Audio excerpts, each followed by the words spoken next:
O tema da aula passada foi as grandes civilizações clássicas.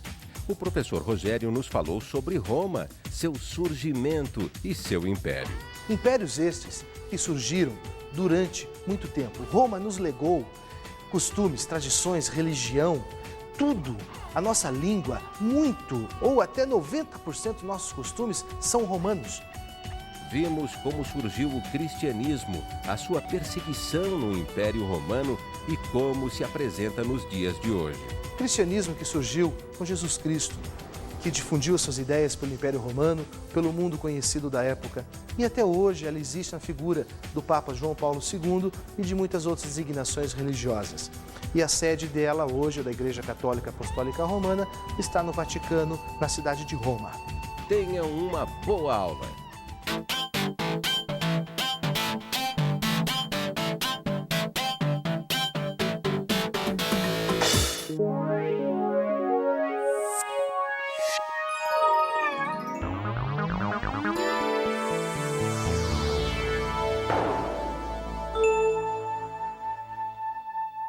Olá! Dando continuidade aos nossos estudos, hoje nós vamos falar sobre as grandes civilizações do Oriente. Lembram-se que nós já vimos Mesopotâmia, Egito, Grécia e hoje vai ser sobre o Império Bizantino.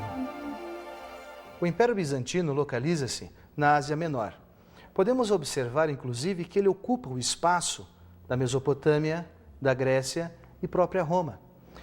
Esse Império Bizantino origina-se na divisão do Império Romano. Lembram-se do Império Romano? Que ele existia toda a Europa do Sul, a África, a Ásia, até aquele momento que o imperador decidiu dividi-lo em duas partes? Eis aqui uma delas, o Império Bizantino. Esse Império Bizantino, então, ele vai se constituir no Império Romano do Oriente. Nós temos dois impérios romanos, o Império Romano do Ocidente e o Império Romano do Oriente, com sede em Constantinopla. E ainda, esse Império Bizantino, ou essa civilização romana do Oriente, ela teve suas grandes importâncias, ou seja, ela contribuiu nas artes, na religião, ela teve N contribuições. Nós vamos observar isso durante as nossas aulas.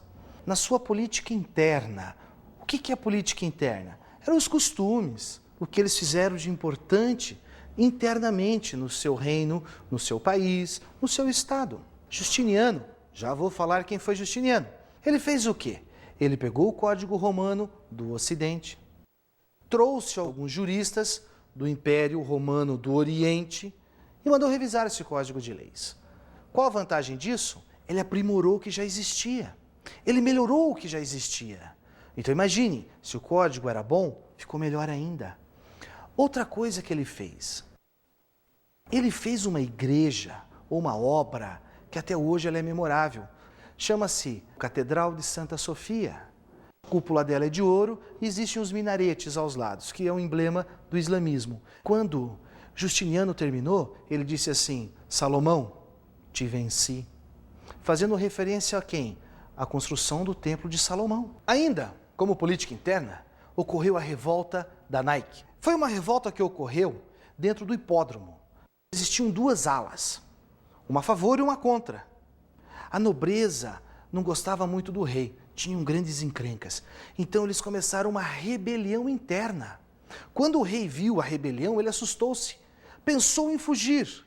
Mas sua esposa disse para ele: não, fique, não fuja. E ele ficou. Sufocou a rebelião, matou apenas 30.000 pessoas. Resolveu o problema. Ficou ele ainda governando, tranquilo. Bizâncio era governado por imperadores, onde o poder é hereditário, quando o poder passa de pai para filho, ou ele é usurpado. De novo palavrão? Não, usurpado quer dizer o quê? Quando aquele imperador que está lá governando, sentado no trono, decidindo o que é certo, o que é errado, o que se deve fazer, o que não se deve fazer, chega alguém e passa ele na espada. Ah, passar na espada é degolar ou matá-lo. E assim, então, essa outra pessoa assume o governo e passa o governo para o filho, para o neto, para o bisneto e assim subsequentemente. Então, isso é um império, isso é o poder hereditário. E lá o governo era exercido desta forma. Ainda no Império Bizantino, a política externa deles foi regida por grande expansão.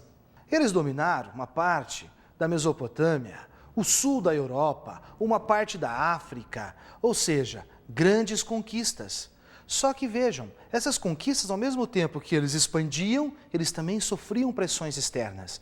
Então, poderíamos dizer que esse império passou a grande parte da vida dele, da existência, em guerras.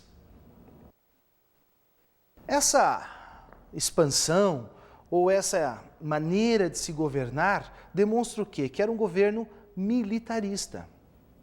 Governo militarista, professor, mas que confusão é essa? Sim, era embasado no exército, embasado em guerras. Ou seja, eu não vivo em paz com os meus vizinhos, eu vivo sempre conquistando os meus vizinhos, eu vivo sempre brigando com os meus vizinhos e os mesmos brigando comigo. O maior imperador de Bizâncio, sem dúvida, foi Justiniano. Lembra-se o que eu falei há pouco dele? Justiniano, ele construiu grandes obras. Só para se ter uma ideia, Justiniano foi um daqueles que passou alguém na espada. Ele era analfabeto. A mulher dele era filha de um treinador de ursos, de animais. Eles eram humildes. Só que, depois que assumiram o poder, Justiniano fez a construção de Santa Sofia. Ele construiu grandes casas de jogos, vamos colocar assim, só que jogos não é como somos hoje, hein? Não é carteado, não é roleta, não é nada disso. Jogos na época eram os cavalos, eram corridas, como se fosse em Roma ou na Grécia. Ele ainda vai fazer esse código de leis que nós já comentamos. Ele vai desenvolver a própria cultura bizantina. Então ele foi o maior imperador do Império Romano do Oriente, ou de Bizâncio. Justiniano morreu, deixou alguns sucessores fracos, pessoas sem pulso, pessoas que não souberam dominar o império com mão firme como Justiniano dominava. Então tivemos uma decadência, aquela nobreza que brigava com o rei, que brigava com a igreja, que fazia fofoca, aquela briga toda, e esses imperadores que são sucessores de Justiniano, nada fazem. Ou são fracos, não têm pulso. Lembram-se? 30 mil. Porém, tem um indivíduo que aparece como imperador, ele é o Heráclio. Heráclio, sim, governou com pulso forte, organizou o império, expandiu o comércio, colocou as divisões internas em seus lugares, o exército forte e poderoso. Só que ninguém é eterno. Heráclio morreu e o império sucumbiu de novo, caiu na bagunça. Ninguém tinha pulso para governar, ninguém era forte o suficiente. Passado mais um período, apareceu um outro imperador, Leão III. Esse Leão III, então, de novo, ele impõe a força, fixa o império, domina as rebeliões, faz de novo o império quase ser igual a Justiniano, porém, ele morre e aí o império sucumbe de novo. A cultura bizantina nos legou muitas coisas. Por exemplo, a organização social deles. Patriarcalismo. O homem manda. A divisão social não era muito grande. Nós tínhamos os nobres, a figura do imperador, o clero e os trabalhadores.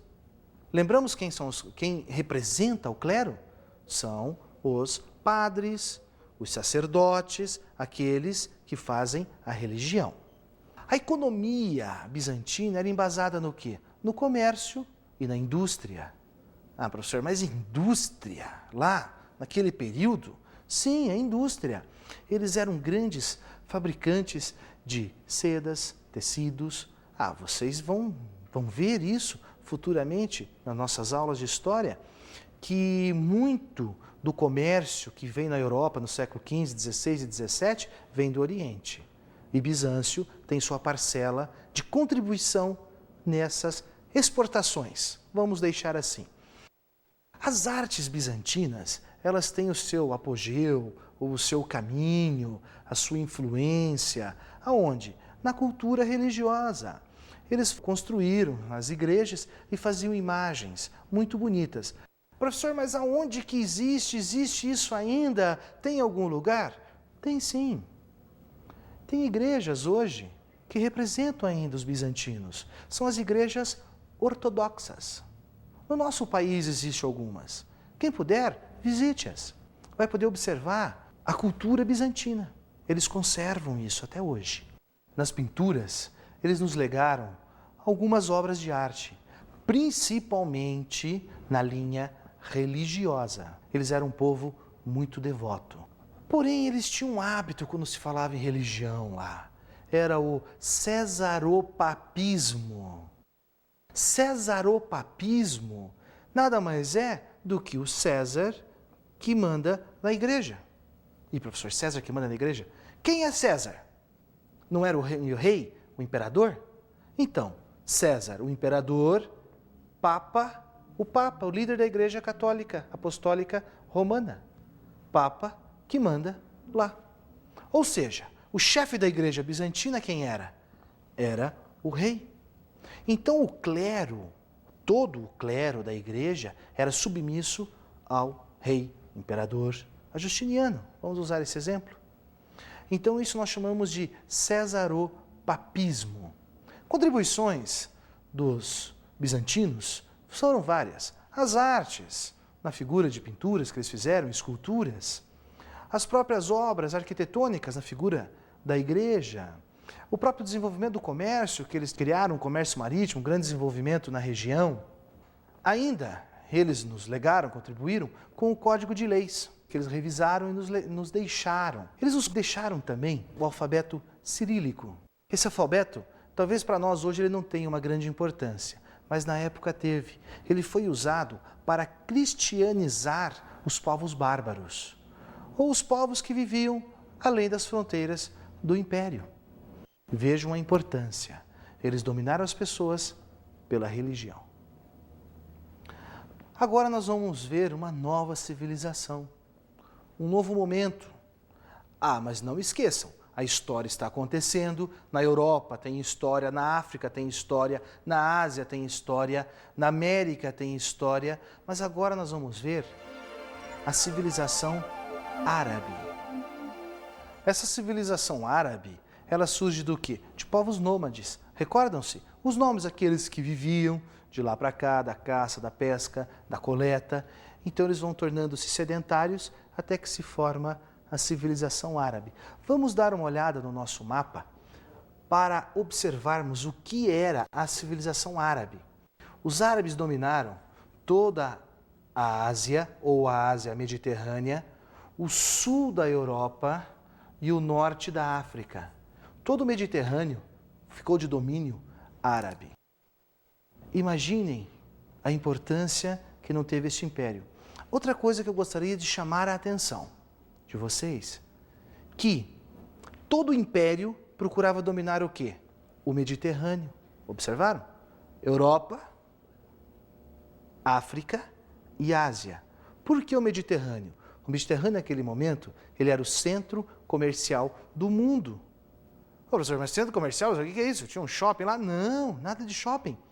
Eles iam de um lado ao outro do Mediterrâneo através de barcos para comercializar os produtos, pois ali estavam as civilizações conhecidas naquele momento. Porém, quando eu penso em mundo árabe, eu tenho que pensar numa pessoa, Maomé. Quando eu penso em Maomé, me vem aquele ditado: se Maomé não vai à montanha, a montanha vem a Maomé. Mas quem foi Maomé? Maomé, ele era líder de caravana, lá na cidade de Meca, no Oriente Médio. Então, diz Maomé, diz a lenda, que ele teve uma visão de um anjo, do anjo Gabriel, que disse para ele fundaram uma nova religião e repassaram algumas doutrinas.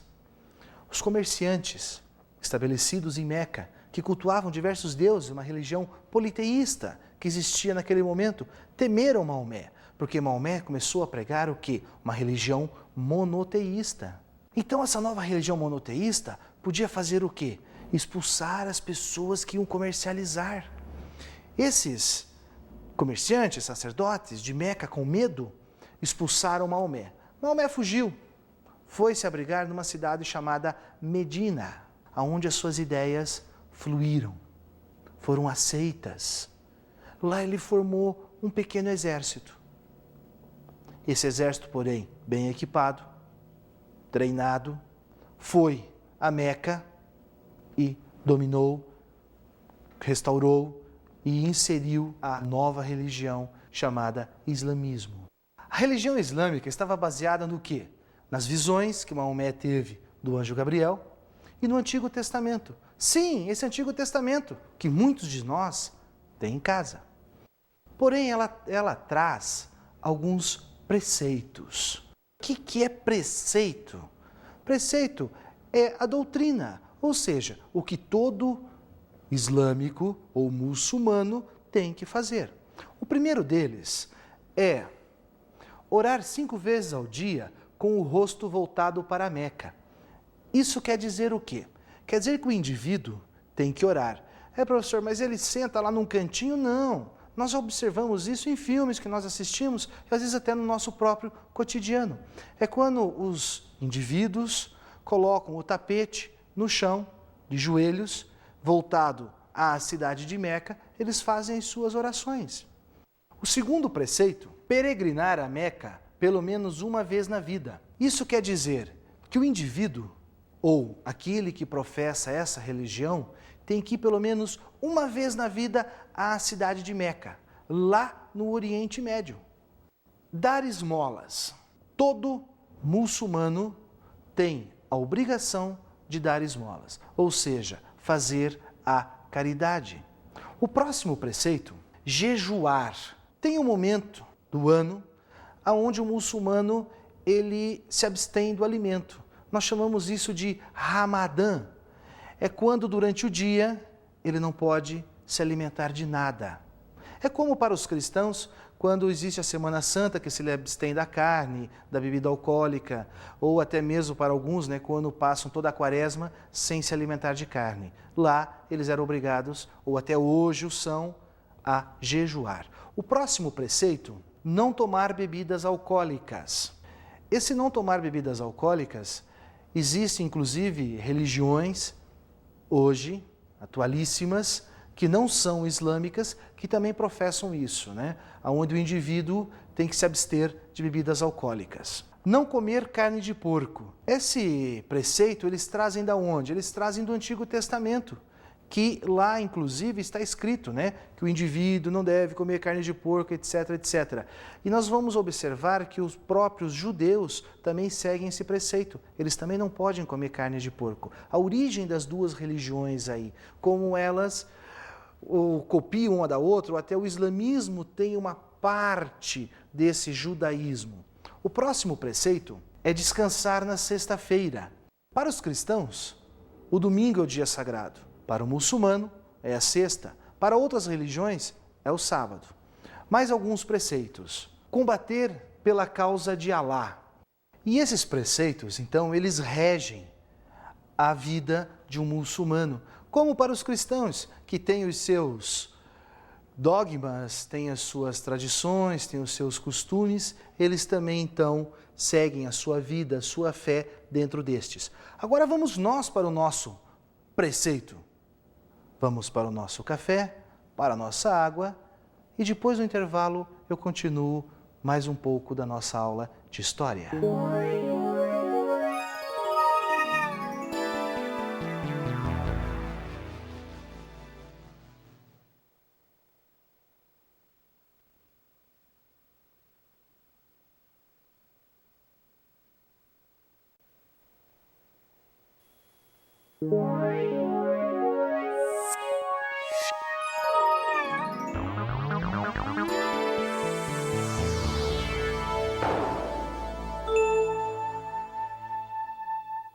Bom, já tomamos o nosso café, bebemos nossa água, descansamos um pouquinho.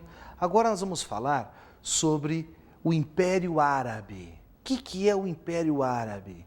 O Império é onde algumas pessoas governam, ou uma pessoa governa, diversas regiões. Essas regiões, elas são dominadas, são através de guerra, através de anexação. Isso nós vamos chamar de expansão muçulmana. Essa expansão vai se dar de uma forma tão violenta, em alguns casos, porque esses árabes, eles acreditavam que, lembram-se, defender o nome de Alá. Então eles iam levar para esses outros povos a sua religião. Através disso, então o que acontece? Eles vão conquistando povos e povos e povos e povos, e nessas conquistas eles começam a adquirir o conhecimento desses povos. Eles dominam a Mesopotâmia, a Europa, a África, grande parte da Ásia, e quando eles lá se estabelecem, convertem esses povos à sua religião. Olhem que coisa! Adquirem a cultura do povo e passam a sua religião.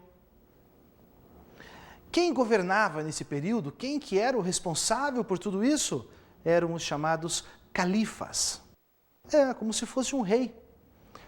Curiosidade dos califas, eles podiam ter quantas esposas quisessem. Chamamos de harém. Já pensou? Um de nós guarda de harém, 300, 400 mulheres dentro desse harém? Ser guarda disso? Você pensou que coisa boa, né?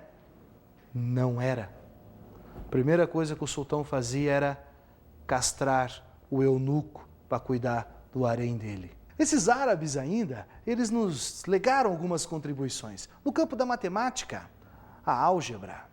No campo das técnicas agrícolas, eles também, por estar num local semiárido, eles também usavam esse processo da irrigação. Lembram-se? Egito, Mesopotâmia, mundo árabe, a irrigação através dos canais. Talvez, para nós ocidentais, as contribuições que mudaram a nossa história tenha sido o uso do papel. Imaginou você aí, sem o papel? Pensem, o que você faria? Imagine você aí, sem uma bússola. Ah, professor, eu não uso bússola. Eu também não. Muitas vezes eu não utilizo. Mas como é que um barco iria se movimentar sem a bússola? Um avião sem a bússola? Hoje ele tem o GPS. Mas e antes?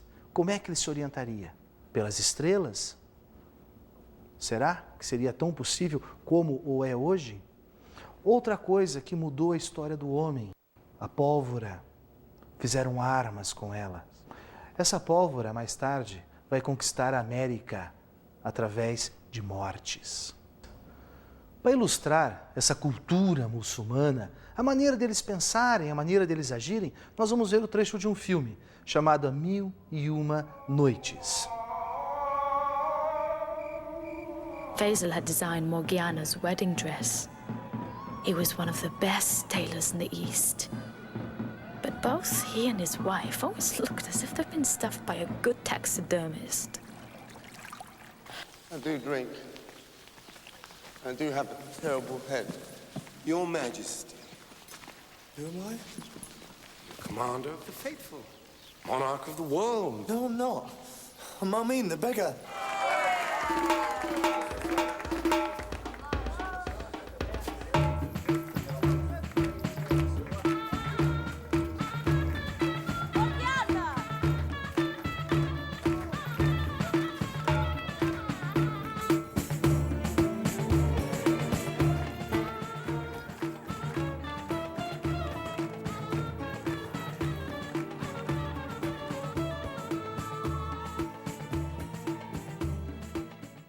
Nestas cenas, nós podemos observar a cultura, os costumes dos árabes.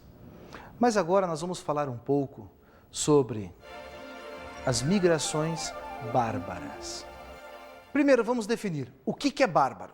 Designação dada pelos romanos a todo o povo que vivia fora das fronteiras. não falavam o grego, então não tinham os costumes gregos, eles eram bárbaros. Depois, eles não eram romanos, não tinham a vida romana, eles eram bárbaros. Mas quem eram os bárbaros? Os bárbaros, um grupo, os germanos, habitavam o norte da Europa, eram agricultores, viviam da criação, alguns até faziam a guerra, faziam sim, mas não eram todos violentos. A concepção às vezes nos vem dessas palavras, violentos, não o são. Era uma questão de hábito. Esses germanos que habitavam o norte da Europa, eles adentraram o Império Romano, recordam-se? Lá na decadência do Império Romano, eles se estabelecem, vão fazendo os seus campos, vão criando as suas ovelhas, os seus bois, e eles vão se estabelecendo. Eles eram bárbaros. Esses bárbaros, eles tinham como organização da família o patriarcalismo. Patriarcalismo nada mais é do que o patriarca quem manda. E professor, patriarca? Sim, patrio, poder, o poder do pai. É onde o homem mais velho comanda. O casamento para os bárbaros era monogâmico. Cada homem casava apenas com uma mulher. Que diferença, hein, gente? Os árabes, quantas quisessem. Nos bárbaros, apenas uma mulher. Esses bárbaros ainda tinham alguns costumes que vão legar para as próximas civilizações, as próximas fases históricas. Um deles era o conselho. Pô, professor, conselho? Eu chegava lá, ficava falando no ouvido de um, no ouvido do outro. Não, nada disso. Eles se reuniam, esses chefes dessas tribos, desses clãs, então eles elegiam um conselho, ou seja, o chefe. Um chefe. E esse chefe participava então de um conselho de chefes para decidir o rumo desta ou daquela sociedade. Porém, quando alguém ameaçava, então eles se reuniam e elegiam um rei. Claro que esse rei era o guerreiro mais forte, o guerreiro mais valente e o guerreiro mais poderoso, seja através da sua força ou seja através da sua tribo. Vejam bem, o rei não era hereditário, ele era conclamado rei pelos demais chefes. A religião dos bárbaros era politeísta. Recordam-se? Poli, diversos, tel, deuses. Eles acreditavam em muitos deuses. Tem alguns deles que até nos são comuns. A gente escuta às vezes falar neles. Por exemplo, as valquírias, Thor. Outro deus deles era Odin. Pois tinham deuses para a chuva, para o mar, para o vento, para a guerra. Muitos deuses. O panteão também enorme de deuses. E esses germanos acabam fundando diversos reinos. É, professor, diversos reinos? Sim, lembram-se? Uns eram guerreiros, uns eram agricultores, outros eram dados à criação de ovelha, criação de gado. Então eles acabaram formando alguns reinos na Europa. Porém, em um momento, vem um outro povo também chamado bárbaro.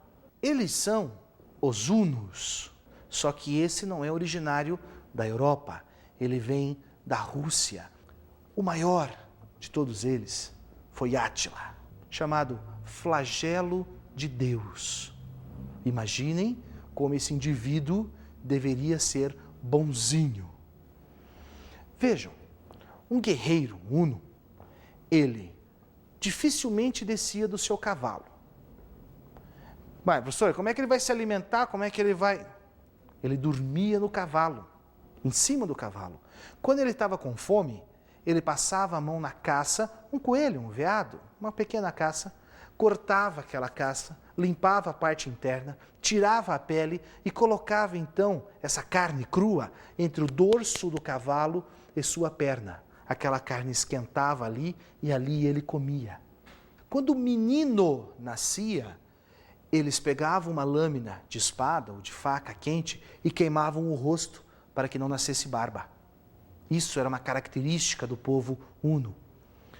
Como consequências dessas invasões ou dessa expansão do Império Huno, nós vamos ter uma fragmentação do Império Romano do Ocidente.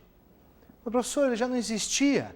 Não, ele não existia como império mais, mas ele ainda tinha alguns resquícios desse império. alguns costumes, alguns hábitos, algumas cidades. Só que como esses hunos eram muito violentos, eles acabam empurrando os germanos para dentro do Império Romano, onde então desaparece o Império Romano.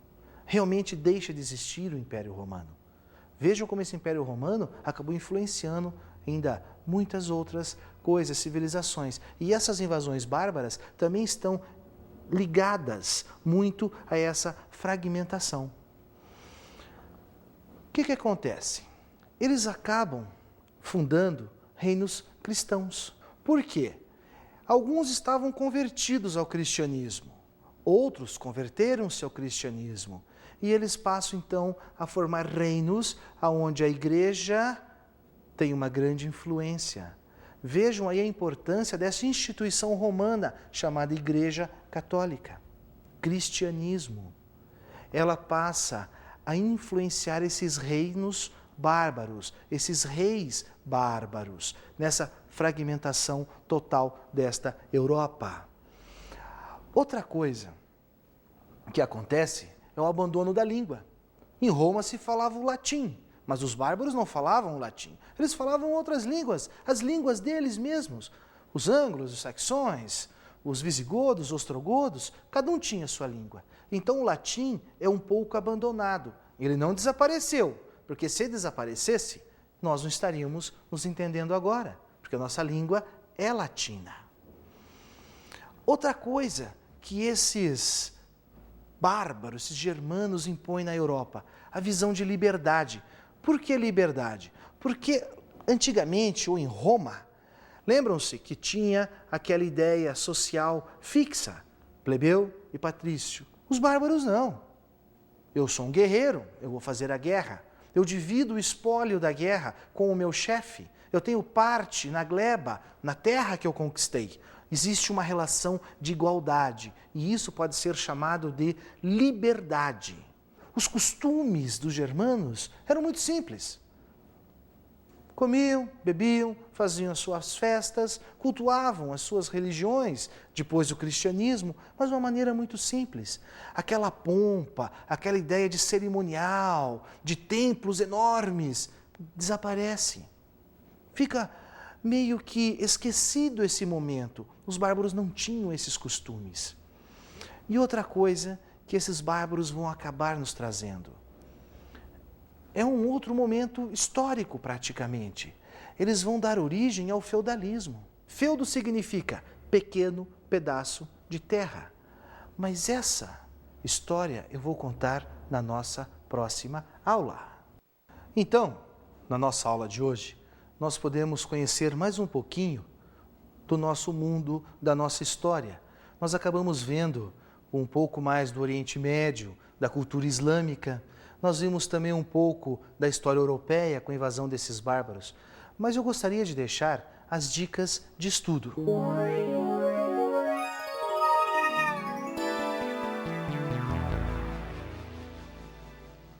Já observaram? Sou videomaníaco.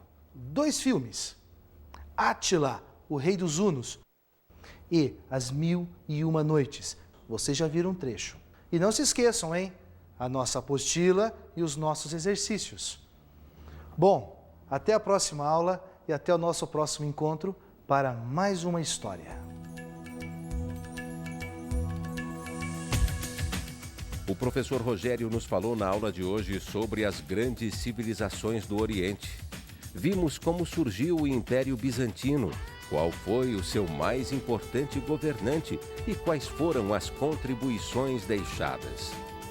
Bizâncio, ou Império Romano do Oriente, surge na divisão do Império Romano. Ele teve como seu maior imperador Justiniano. Fez grandes obras.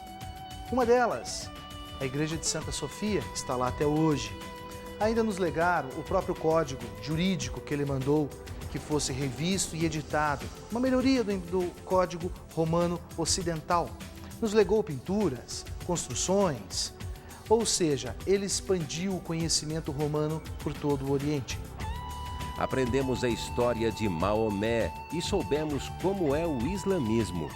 Maomé, fundador do islamismo, ele primeiro tentou fundar a sua nova religião, sua nova designação, na cidade de Meca. Foi expulso a Medina, organizou um exército, voltou a Meca e impôs sua vontade. Impôs as visões que o anjo Gabriel, segundo ele, havia lhe deixado. Anexou alguns conhecimentos do Antigo Testamento e então fundou uma nova religião chamada Islamismo, aonde a sua obra chama o Alcorão. Temos muitos preceitos dentro do islamismo, mas um deles é sempre defender a palavra de Alá, não beber, jejuar.